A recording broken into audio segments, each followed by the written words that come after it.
ಬಟ್ಟೆ ತೊಳೆಯಲು ಹೋಗಿ ಕೃಷಿ ಹೊಂಡದಲ್ಲಿ ಮುಳುಗಿ ಇಬ್ಬರು ಬಾಲಕಿಯರು ಸಾವನ್ನಪ್ಪಿರುವ ಘಟನೆ ಗದಗ ತಾಲೂಕಿನ ತಿಮ್ಮಾಪುರ ಗ್ರಾಮದಲ್ಲಿ ಕಂಡು ಬಂದಿದೆ.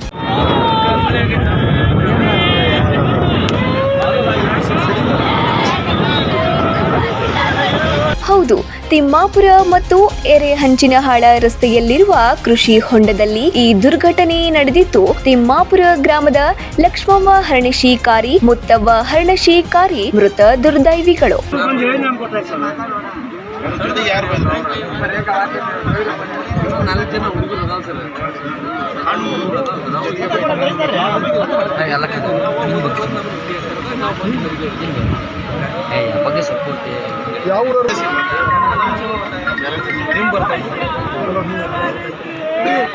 ಬೇಸಿಗೆ ಇರುವ ಕಾರಣ ಗ್ರಾಮದ ಕೆರೆ ಬತ್ತಿ ಹೋಗಿದ್ದು, ಗ್ರಾಮದಲ್ಲಿ ನೀರಿನ ಸಮಸ್ಯೆ ತಾಂಡವಾಡುತ್ತಿದೆ. ಹಾಗಾಗಿ ಊರಿನ ಪಕ್ಕದಲ್ಲಿರುವ ಜಮೀನಿನಲ್ಲಿದ್ದ ಕೃಷಿ ಹೊಂಡಕ್ಕೆ ಬಟ್ಟೆ ತೊಳೆಯಲು ಹೋಗಿದ್ದ ಬಾಲಕಿಯರು ಮೃತಪಟ್ಟಿದ್ದು, ಮಕ್ಕಳನ್ನು ಕಳೆದುಕೊಂಡ ಹೆತ್ತವರ ಆಕ್ರಂದನ ಮುಗಿಲು ಮುಟ್ಟಿದೆ.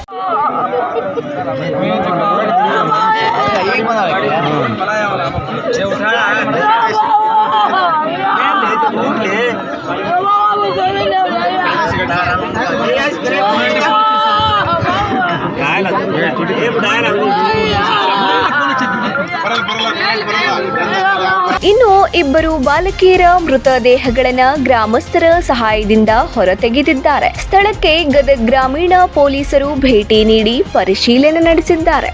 ಯಲ್ಲಪ್ಪ ಹೆಚ್ ಬಾಬರಿ, 9 ಲೈವ್ ನ್ಯೂಸ್, ಗದಗ.